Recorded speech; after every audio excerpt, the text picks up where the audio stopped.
আসসালামাইকুম welcome to my YouTube channel this is from Afrin's blog BD. আজকে আমি ছানার রসমালাই তৈরি করব। তাহলে চলুন আপনাদের সাথে শেয়ার করি। ছানার রসমালাই তৈরির জন্য আমি চুলায় ফ্রাই প্যান বসিয়ে দিয়েছি। ফ্রাই প্যানে আমি 1 লিটার পরিমাণ তরল দুধ দিয়ে দিয়েছি। আমি এখন দুধটাতে 1 টেবিল চামচ পরিমাণে ঘি দিয়ে দিব।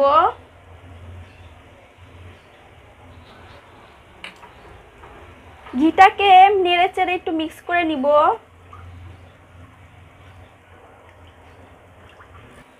দুধটাতে ভালোভাবে বলক আসা পর্যন্ত অপেক্ষা করব। দুধটা ভালোভাবে ফুটেছে, এখন আমি চুলাটা বন্ধ করে দিব। আমি এখানে আধা কাপ পরিমাণে পানি নিয়েছি। এই পানিটাতে আমি 2 টেবিল চামচ পরিমাণে সিরকা দিয়ে দিব। এখন ভালোভাবে মিক্স করে নিব।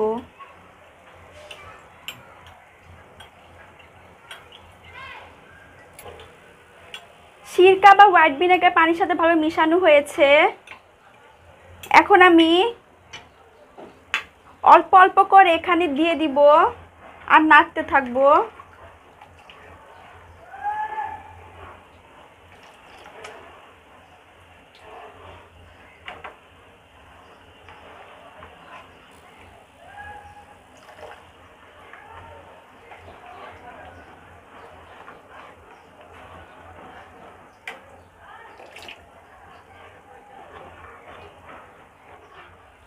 ছানা কাটা হয়ে গেছে। এখন আমি এই ছানাটাকে পাশে পরিষ্কার কাপড়টাতে ঢেলে দিব। আমি এখন এটাতে পরিষ্কার পানি দিয়ে ছানাটা ধুয়ে নিব।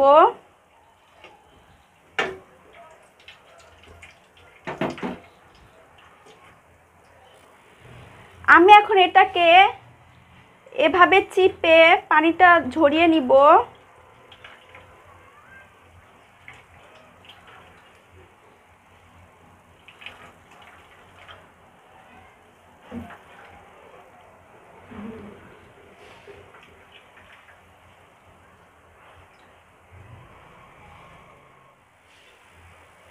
আমি এখন এভাবে ঝুলিয়ে রাখবো 2 ঘন্টার মতো, যাতে পানিটা ঝরে পড়ে যায়।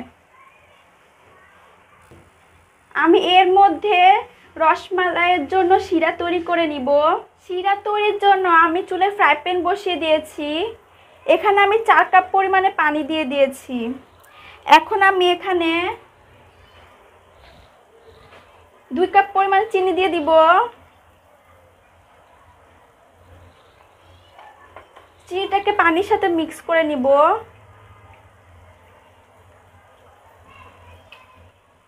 পানিটাতে বলক আসা পর্যন্ত অপেক্ষা করব। পানিটা ফুটে বলক এসেছে। এখন আমি লো হিটে রেখে চুলার উপর রেখে দিব। আমি ছানা থেকে ভালোভাবে পানি ঝরিয়ে নিয়েছি। এখানে আমি নিয়েছি 1 চা চামচ পরিমাণে ময়দা, 1/2 চা চামচ পরিমাণে বেকিং পাউডার, 1 চা চামচ পরিমাণে চিনি। এখন আমি এই 3টা উপকরণগুলো ভালোভাবে মিক্স করে নিব।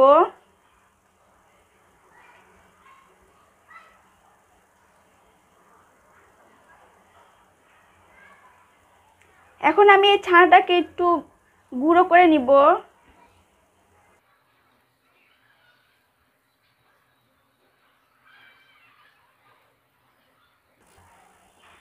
এখন আমি এগুলো মিক্স করে নিয়ে ভালোভাবে মথিয়ে নিব।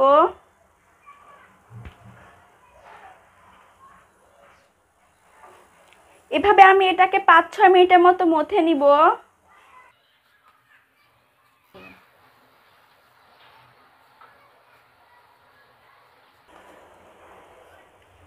আমি ছানাটাকে 5-6 মিনিটের মতো মথিয়ে নিয়েছি। এখন আমি এগুলোকে ছোট ছোট টুকরো টুকরো করে এক সাইজের করে নিয়ে নিব।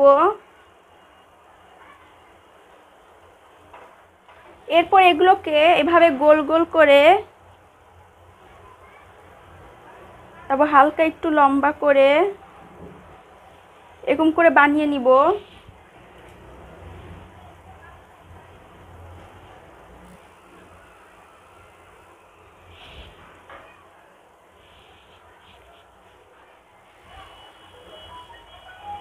সবগুলো ছানা আমি এভাবে গোল গোল করে বানিয়ে নিব। আমি ছানাটাকে এরকম সাইজের করে নিয়েছি। আমি চুলায় রাখা শিরাটাকে এখন আঁচটা একটু বাড়িয়ে দিয়েছি। আমি এখন এগুলো শিরায় দিয়ে দিব।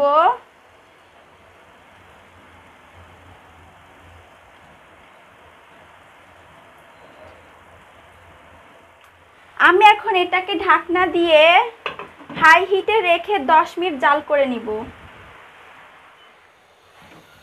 রসমালাই মিষ্টিটা 10 মিনিট হয়েছে। দেখেন দেখতে কত সুন্দর হয়েছে আর ফুলে উঠেছে।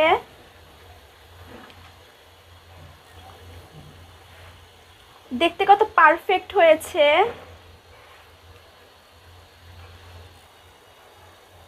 আমি এখানে সামান্য পরিমাণ পানিতে হাফ টেবিল চামচ ময়দা নিয়েছি। এটা এখন দিয়ে দিব। এটা দিলে শিরাটাতে ভালোভাবে বলক আসবে।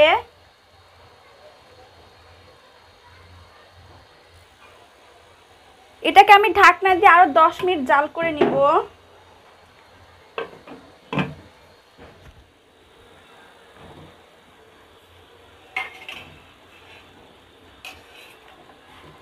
আমার রসমালাই মিষ্টিটা হয়ে গেছে।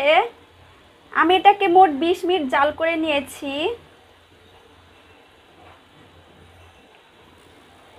এখন আমি চুলা অফ করে এভাবেই রেখে দিব, যাতে এই শিরাটা মিষ্টির ভিতর ভালোভাবে ঢুকতে পারে।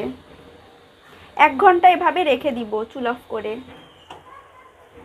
রসমালাইয়ের জন্য তৈরি মিষ্টিটা আমি এভাবে শিরাতে রেখে দিয়েছিলাম, যাতে শিরাটা মিষ্টির ভিতর ভালোভাবে ঢুকে।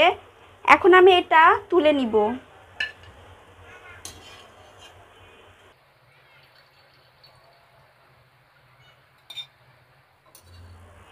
সবগুলো মিষ্টি আমি তুলে নিয়েছি। আমি এখন এই চিনি শিরাটাকে জাল দিয়ে ক্যারামেল তৈরি করে নিব।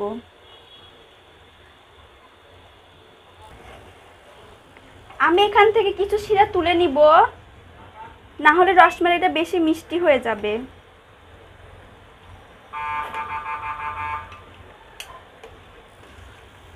এখন বাকি শিরাগুলো দিয়ে ক্যারামেল তৈরি করে নিব।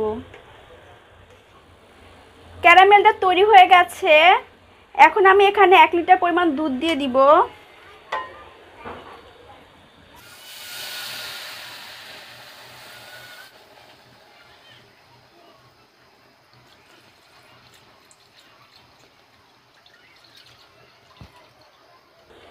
এখন এটাকে ভালোভাবে নাড়িয়ে মিক্স করে নিব। আমি এখানে 2টা এলাচ ছিঁড়ে দিয়ে দিব, যাতে অন্যরকম একটা ফ্লেভার পাওয়া যায়। এখন আমি এটাকে নাড়াচাড়া করতে করতে অর্ধেক করে ফেলবো।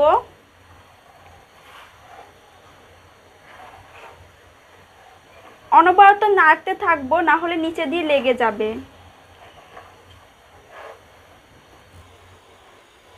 দুধটা ঘন হয়ে প্রায় অর্ধেক হয়ে আসছে।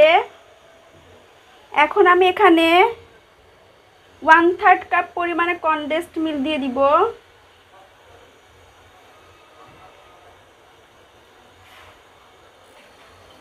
দুধটাকে জাল দিয়ে আরো ঘন করে নিব। রসমালাইয়ের জন্য মালাইটা প্রায় হয়ে আসছে। এখন আমি যে 2টা এলাচ দিয়ে দিয়েছিলাম সেটা তুলে নিব। মালাইটা হয়ে গেছে। এখন আমি রসমালাইয়ের জন্য মিষ্টিটা এই মালাইয়ে দিয়ে দিব।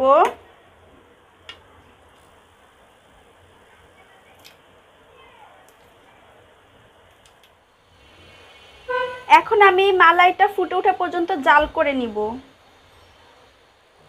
মালাইটা ফুটে উঠছে।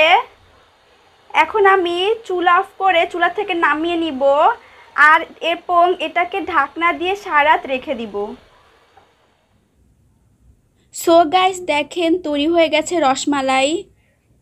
দেখেন দেখতে কত সুন্দর হয়েছে, মিষ্টিটা কত সফট হয়েছে। দেখেন রসমালাইয়ের মালাইটাও কত ঘন হয়েছে। এই রসমালাইটা কিন্তু কুমিল্লার রসমালাইয়ের মতোই পারফেক্ট হয়েছে।